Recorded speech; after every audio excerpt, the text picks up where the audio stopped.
And he had this route he made up Cranberry Lane and then back over to Pacific Highway and then back up along the highway. And all those people have got their stuff under control. But he came back, made a circle. 1 month later, he gets in my trap. And she calls me and says, we got the bear, and he's the big guy too. Well, people always exaggerate the size of bears, always. I mean, you can get a bear that size and people say it's 200 pounds. And so I went out there, and sure enough, there's this big friggin' bear. I've never seen a bear that big in Washington State. And he was in there, and he was shaking it. When he saw me, he came over to the screen. It's a big, heavy wire screen, and he was shaking it. He wasn't making a lot of noise. He just wasn't happy to be in there. So I hooked him up and talked to him, threw him some cookies or something. I had baited it with stuff like you get from the bakery and things, and some fish pieces, fish heads. And I took care of it a couple times during the month, refreshed everything. And he got a good and sticky, and he got in there and he ate everything I had left. Were you gonna relocate him? Oh yeah. So I never had to kill any of them, but some people did. But anyway, I start down the road with him, and he didn't like moving in that truck. And he got up on that screen and he started shaking the whole bear trap.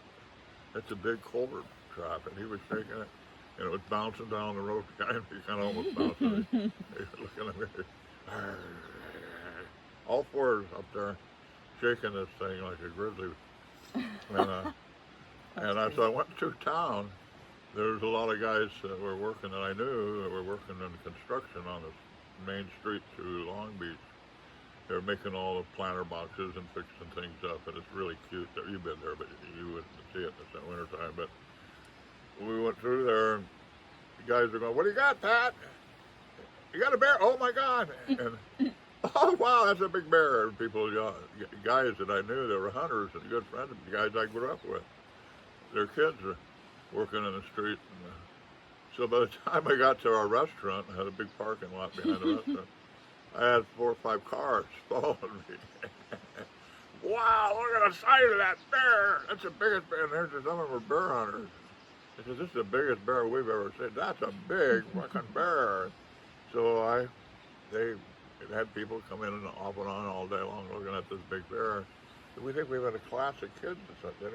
Then I had some kids from school or something. One of the school teachers brought their children over. So he was on display for a couple of days there. But it's a sweet bear. Sweet. He laid down in the bear, and I could take my stick and I could scratch him, and actually scratched his nose through the thing a couple times. And he just like the big black guy here. He just lay there, and I feed him food through the holes. And we had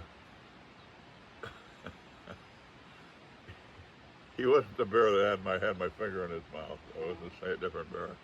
But that's another story. But so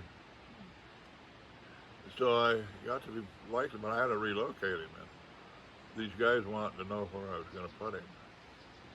Oh, so they could get a record pair. So they could hunt him. No. And he'd already been shot. Looks like a couple of times. He had big scars in his head, and it looked like a couple of bullet holes that went through in the skull. And they're all healed over, but he had this bald spot on top of his head that was scar tissued up. And you think they had just like skimmed him, or he just was he'd been hit a few times. Wow.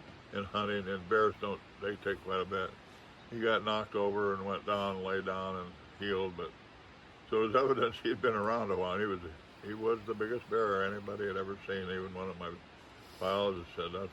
Was he a big black bear? Yeah, big black bear, and he was so sweet. Oh, then he lay down, take a nap, but a squeak would go up and lay down next to him.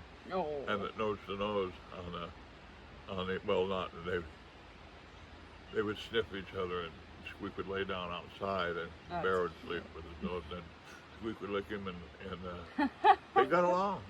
That's cute. And so I knew some really special places up on in the woods back there, and those guys are a couple of kind of stalking me to see when when are you going to move the bear? I didn't tell anybody anything. I didn't let anybody know because I knew they'd be dead within a couple of months Oh. because hunting season was upon us and all that. So I snuck him out one morning real early and took him up to what I call bear heaven. There's this big canyon, and it had a lot of wild blackberries and fruit and just everything for bears, water and comfort zone. And I took Squeak with me. Of course, I always took him with me. But when I opened the bear cage up, I take the dog so that when the bear doesn't turn back on me, and I have a sawed-off shotgun, so they will annihilate them immediately if they turned on you. But I didn't have to do it. I had Squeak with me, and he was there, and the bear took a few steps out, and turned around and looked at us and said, "Thanks a lot. See you later, buddies." Oh, Squeak was just, and I stood there and watched our good friend go. Oh. That was That's cute. such a funny feeling to see. I think I got him in a good spot. Aw. It's really good. But this bear, That's sweet. we could get a trap out here, I suppose, and trap him. But that would be kind of fun.